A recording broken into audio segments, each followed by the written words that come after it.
All right, so coming underneath the car, this is the bolt that I was worried about. So as you can see, that is an Allen head up there, and it will not fit. It's just that stupid stick out right there. That thing really just needs to be sledgehammered in. Wish I would have thought about it, because I could have literally just cut that hump out and welded in a little plate. Still could, but I really don't want to. I also wish I was at the shop, because I would have my Porter Power with the spreading jaw, and we could ram that thing right up underneath there and put some force on it and dent that in. But that is not going to clear. So I think I'm going to go ahead and put this bolt in right here for strength purposes, I guess, if it will go in, because I just took the ones out the top. And actually, I think them were supposed to be, two of these are supposed to be longer ones. It could be that one up there, which would be even worse. I can't remember which two are supposed to be longer. Maybe it is that one up there. We're gonna put this one in, and I'm gonna try to take a pry bar. I'm pretty sure that's not gonna work, but I'm gonna try to take a pry bar and see if I can push some of that hump out, if I can dent it enough to get the bolt in. Now, you be near impossible to get the Allen head in, so what we need to do is we need to be able to get one of these guys in, so that once it's in there, we can take a wrench and put on it. But as you can see, that guy right there is nowhere near going to go in like that at all. It's close. It's close. But even the hex head would not go in. Let's see. You take the washer off and turn it. Man, look how close that is. That is crazy. Just touching the floor, and it just barely does it clear. So it doesn't need much. It doesn't need a ton right there.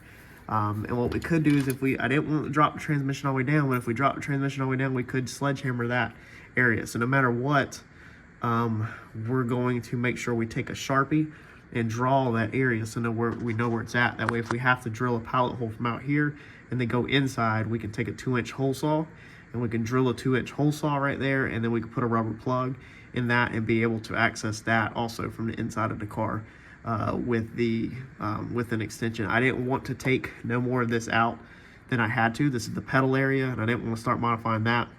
And so that's why this side is all factory, whereas this side, you can see, is where the removable trans tunnel is. And we definitely, turning around, we can do this side from inside the car. So we can access all the bolts. All we got is this one right here.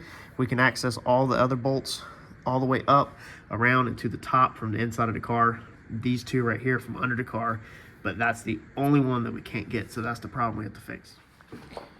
All right, so due to my trans tunnel being removable, I was able to come in here and look this way and see the height and pretty much the in and out. And you can see right there, I was able to drill with a step down bit what should be dead on with that bolt. And it is. Pretty much. So we could maybe go a little bit bigger and down more, but that is pretty much, that is going to be spot on of what we need. That should work. It needs to open up just a little bit because it's a little too high, but that will work. That will work good. Well, we may have a little bit of a problem.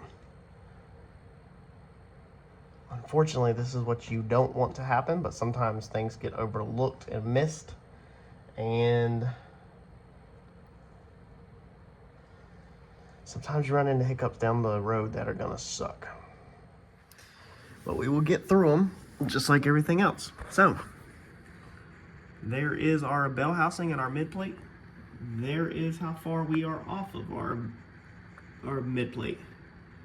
And the bell housing is hitting our new floor structure.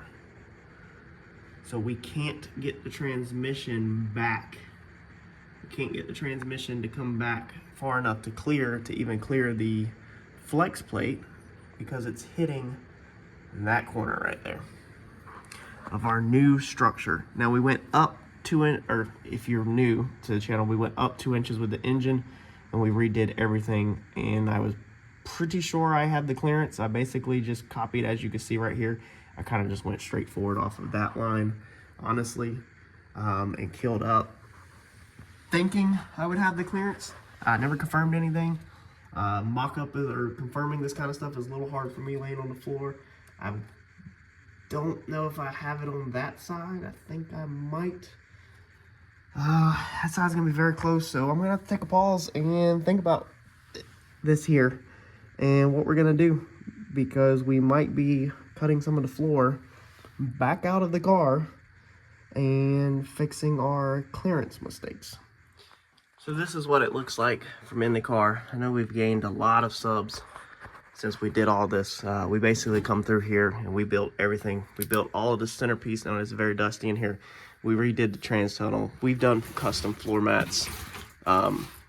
We did a lot in here before we ever even moved onto the front of the car. All of the floor, it has been painted. It was all painted with a single stage gloss black, and then it's got snap-in floor mats.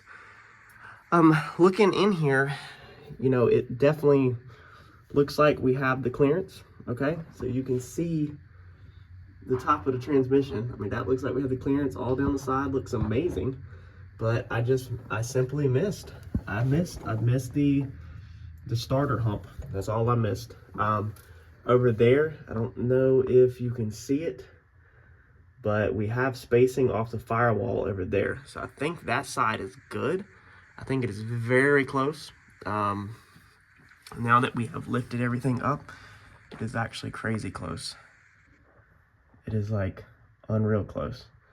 We probably should have went a little bigger with the opening, and that would have been more ideal, so that the transmission could have come like basically into the car. And then you could just about put the converter in the car if this thing would have slid straight back.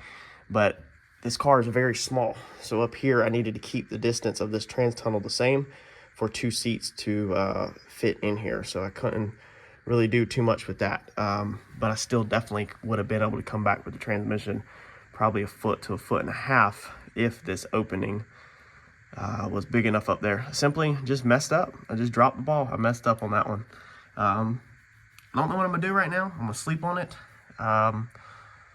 I'm thinking by the time y'all see this video, I'll probably have it figured out. If we modify where this lip is at, then we modify our trans tunnel cover.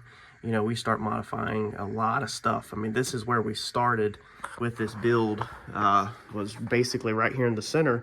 We cut all this out, and then we got that built, and then we worked back this way, and then we got our wiring changed. We changed it all around this, and then we worked forward off of our motor height and everything. We set our motor height. Now the transmission height is set off of the headers, basically. So the headers is what set our height.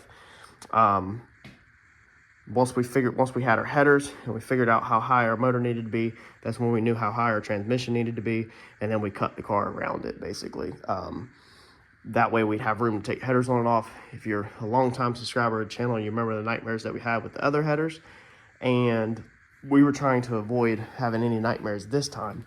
Anything that's hard to work around. So these headers are super easy to get on and off. And I mean, you can see right there, you can see the top of the transmission. I mean, I thought I had it, dude. I thought I was for sure. I felt super confident.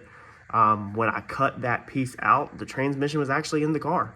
The bell housing was there and everything. So I made sure the cut basically cleared around the bell housing. I knew it was a little tight on that side over there, but I made sure that basically it was cut up past the bell housing. You know, in theory, I probably should have went another inch wider, but that is hearsay now. Now we just have to figure out a way to fix our problem clean, and I think that's going to be to cut a diamond in the floor right there and just build a little removable piece for when you need to take the transmission all the way out. Kind of be like a 2-step. Still way easier than going underneath the car and doing it for sure, but definitely a setback. And then just hopefully that side over there, I just got underneath the car and looked at it. That side over there looks like we got it. There's one little tiny factory bracket needs to be cut off, but it looks like we got it with that side over there. It's just this side's hanging up. So it's pretty late on Tuesday night, and I think because of all the noise on that, then I'm probably just gonna skip and not start cutting on that tonight. I mean, I don't see no other way around it. I might go ahead and get that wiring harness unplugged and pushed out the way and basically get that area prepped to cut tomorrow. That little patch panel would be super easy to build. You got to remember, man, we got Zeus tabs, Zeus buttons, flanges. We got a lot of stuff that lines up perfect in that area, and we don't want to start modifying too much. So stick with me, minor setback, but we're problem solvers and we're gonna figure it out. Thanks, y'all.